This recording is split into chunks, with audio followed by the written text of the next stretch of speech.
안녕하세요. 똑소리 나는 재테크의 똑재입니다. 드디어 지난 7월 31일 2025년 세제 개편안이 발표되었습니다. 보통 세법 개정안은 매년 7월 말에서 8월 초에 공개되고요. 국회 심의를 거쳐서 그 다음 해인 1월 1일에 본격적으로 시행됩니다. 사실 세법이라는 말만 들어도 머리 아프고 어렵게만 느껴지죠. 근데 투자자 입장에서 아주 중요한 기준이 되기도 합니다. 세법 하나가 바뀌면 내 투자 수익률이 뚝 떨어질 수도 있고요. 오히려 절세 혜택을 받을 기회가 생기기도 하거든요.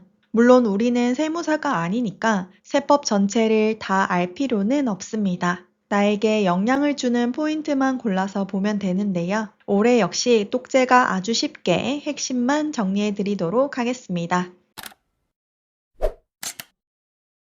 첫 번째는 고배당 기업에 대한 배당소득 분리과세 도입입니다. 최근 가장 주목하고 있던 내용 중 하나인데요. 일정 요건을 충족하는 고배당 상장 기업에서 받은 배당금에 대해 분리과세 혜택을 적용합니다. 여러분도 아시다시피 기존에는 금융소득이 2천만 원 이하일 때 지방소득세를 포함하여 15.4% 세율로 과세가 종결되었습니다. 그런데 이 금융소득이 2천만 원을 초과할 경우 금융소득 종합과세자가 되고 다른 종합소득과 합산하여 최대 49.5%의 누진세율이 적용되었습니다. 즉 소득이 클수록 세금 부담이 기하급수적으로 커졌던 구조였고요. 거의 절반 가까이를 세금으로 내야 했습니다. 그런데 이번 세법 개정을 통해 이 세금 부담을 조금 완화해 줍니다. 과세표준 구간에 따라 누진세율이 3단계로 적용되는데요. 배당소득이 2천만 원 이하일 경우 적용세율은 지방소득세를 제외하고 14%, 2천만 원 초과 3억 원 이하일 경우 적용세율은 20%입니다. 그리고 이 과세표준 금액이 3억 원을 초과할 경우 적용되는 세율은 35%입니다. 기존 금융소득 종합과세 최고 세율인 45%보다는 훨씬 완화된 구조인 거죠.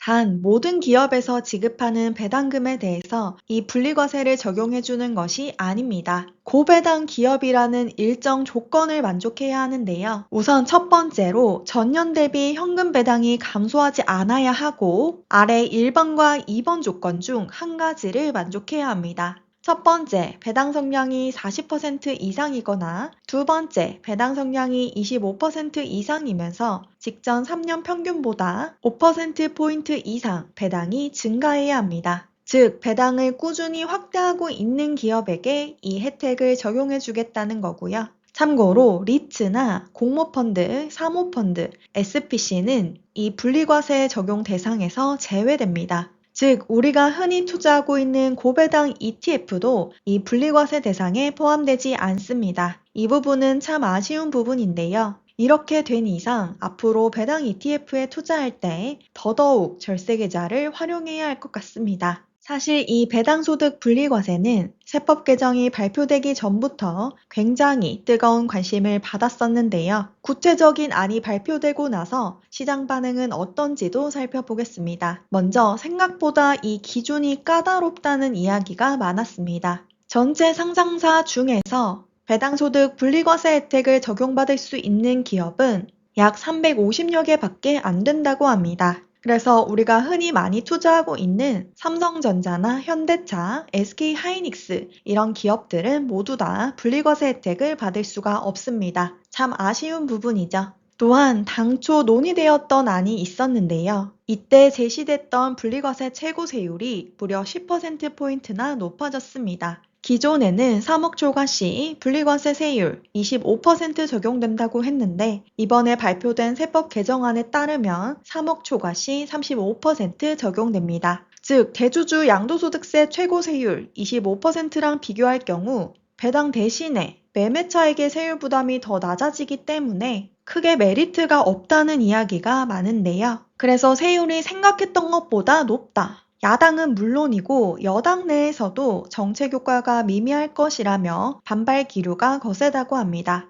코스피 5천 가려면 이 최고 세율 더 낮춰야 되는 거 아니냐 이런 이견으로 법안이 일부 조정될 가능성도 있다고 하네요. 어제 세법 개정이 발표되자마자 오늘 시장 분위기도 암울합니다. 찔끔 감세에 실망한 금융주, 배당주들 주가가 흘러내렸고요. 지주사주도 동반 급락했습니다. 증권주 역시 일제히 하락을 했고 우측에 보이는 이 이미지는 7월 31일 기준의 자료인데요. 제가 이 자료를 만들고 있는 8월 1일에도 여기 나와 있는 주요 고배당 ETF, 주요 지주사들, 주요 배당주의 주가가 크게 하락하고 있었습니다. 실망 매물이 쏟아지고 있는 건데 최근 고점에 들어가신 분들은 꽤나 힘든 시간을 보낼 것으로 예상됩니다. 두 번째 알아볼 세법 개정은 증권거래세 인상입니다. 증권거래세란 주식을 팔 때 매도하는 금액에 매겨지는 세금인데요. 이 증권거래세가 2023년 수준으로 환원되었습니다. 기존의 0.15%에서 0.2%로 상향되었습니다.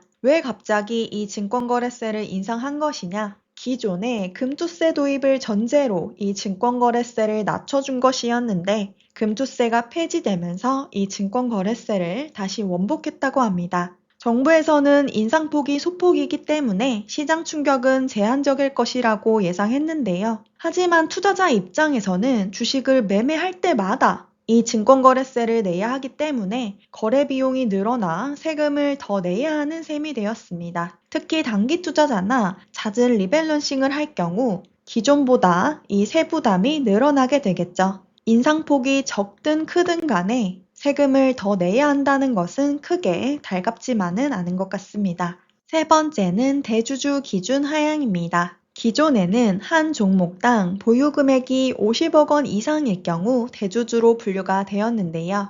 이 금액 기준을 10억 원으로 대폭 낮춥니다. 현재 저 같은 개인이 국내 주식을 팔아서 양도차익이 발생하더라도 양도소득세를 따로 내지 않습니다. 비과세인데요. 하지만 대주주에 속할 경우 이야기가 달라집니다. 발생하는 양도차익에 대해 최고 25% 양도소득세를 내야 합니다. 그런데 대주주 기준이 10억 원으로 낮아지면서 적용 대상자가 크게 늘어나겠죠. 이렇게 되면 대주주 기준에 포함이 되지 않으려고 연말에 보유하고 있던 주식을 팔기 때문에 주가 하락 패턴이 다시 나타날 가능성이 높아졌습니다. 그러니까 저 같은 개인 투자자는 어차피 이 양도소득세를 내지 않지만 이런 증시의 큰손들이 주식을 던질 경우 증시에는 좋지 않은 영향을 끼치게 되겠죠. 기존 대주주 보유 기준 금액이 10억 원에서 작년 50억 원으로 상향이 되었었는데요. 다시 10억으로 내려왔습니다. 왜 갑자기 이렇게 또 내렸냐? 주식시장 활성화를 위해서 작년에 대주주 기준을 올렸는데 효과가 그렇게 크지 않았기 때문에 원복했다고 합니다. 네 번째는 법인세 인상입니다. 4개 과표 구간에서 법인세율이 각 1%포인트씩 상승되었습니다. 과세표준 금액이 3천억 원을 초과할 경우 법인세 최고 세율은 기존 24%에서 1%포인트 상승한 25%가 됩니다. 당초 이 법인세 인상은 대기업에만 적용을 검토했으나 최종적으로는 모든 기업에 적용하기로 했다고 합니다. 문재인 정부 이후에 3년 만에 다시 법인세율이 원복되었습니다. 이렇게 되면 기업의 세부담이 증가하게 되고요. 안 그래도 최근에 상법 개정, 노동법 규제가 있었는데 여기에 법인세 인상까지 더해져 기업의 글로벌 경쟁력이 약화되는 것이 아니냐는 우려가 나오고 있습니다. 관세에 치이고 여기에 증세까지 기업들 상황도 참 좋지가 못하네요. 다섯 번째는 감액 배당에도 과세가 적용됩니다. 먼저 감액 배당이란 자본 준비금을 감액하여 배당하는 방식을 이야기하는데요. 현재 순이익을 나눠주는 일반 배당과는 달리 이 감액 배당은 배당 소득세를 과세하지 않았습니다. 그런데 일부 대주주가 이 세금 회피 수단으로 악용하고 있다는 지적이 나왔는데요. 대표적인 예가 메리츠 금융이죠. 조정호 메리츠 금융그룹 회장이 최근 2차례 감액 배당으로 세금 하나도 내지 않고 총 3,626억 원을 배당금으로 수령했다고 합니다. 그래서 이제 감액 배당에도 이 배당소득세를 적용하게 되고 일반 배당과 동일하게 세금을 부과하게 됩니다. 6번째는 금융업, 보험업에 대한 교육세 개편입니다. 먼저 교육세란 금융회사나 보험회사 등 특정 업종에게만 부과되는 특정 목적세입니다. 현행 모든 금융이나 보험사 수익금에 대해서 일괄적으로 0.5%의 세율이 적용되고 있었는데요. 내년부터는 이 수익 금액이 1조 원을 초과할 경우 세율이 1% 적용됩니다. 이 금융사 입장에서 보면 세금을 그만큼 더 내게 되는 거니까 가상금리를 산정할 때 교육세를 포함시킬 가능성이 존재한다고 하는데요. 여당에서는 이 교육세를 가상금리 산정에 포함하지 못하도록 하는 이런 방안들을 검토 중에 있다고 합니다.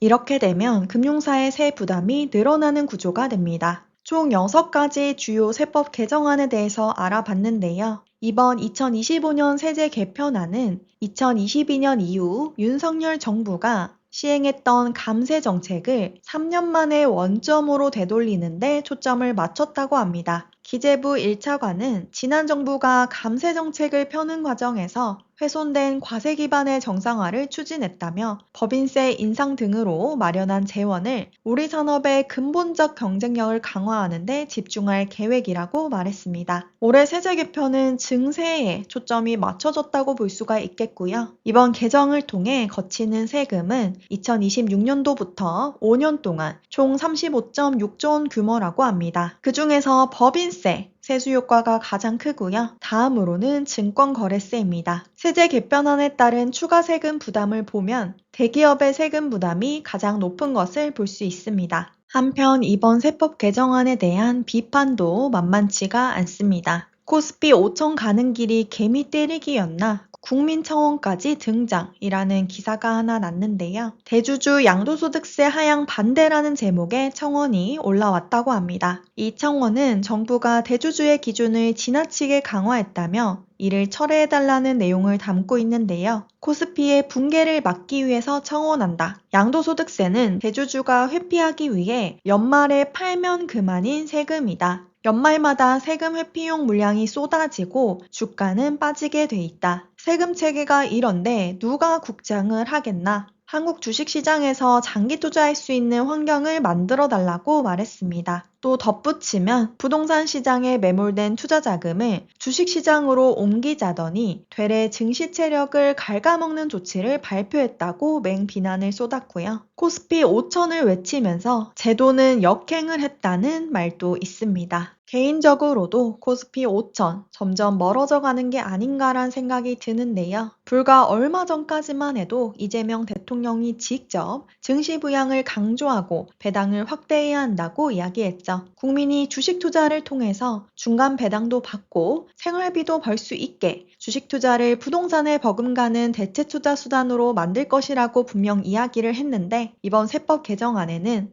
오히려 주식시장을 약화하는 내용들이 담긴 것이 아닌가 싶습니다. 저도 개인적으로 기대를 많이 했던 탓일까요? 특히 배당소득 분리과세는 좀 실망을 많이 했고요. 앞으로의 절차를 보면 8월 14일 입법이 예고되어 있고 8월 26일 국무회의 일결을 거쳐 9월 3일 이전에 정기국회에 제출됩니다. 그래서 이 과정에서 일부 법안이 조정될 가능성은 여전히 존재하고요. 최종적으로 통과되는 사안에 대해서 다시 한번 확인이 필요합니다. 아직까지는 아주 조금 희망이 있지 않을까란 생각도 드는데 여러분들의 생각은 어떤지도 한번 댓글로 남겨주시면 도움될 것 같습니다. 이러한 세법 개정이 확정이 되면 또 저는 똑제 전자책에다가 업데이트를 해드릴 거고요. 한번 구매하신 분들은 무료로 이 최신 업데이트본을 받아보실 수 있습니다. 그럼 또 최신 소식 나오는 대로 여러분들께 잘 정리해서 전달드리도록 하겠습니다. 마지막으로 똑제 전자책이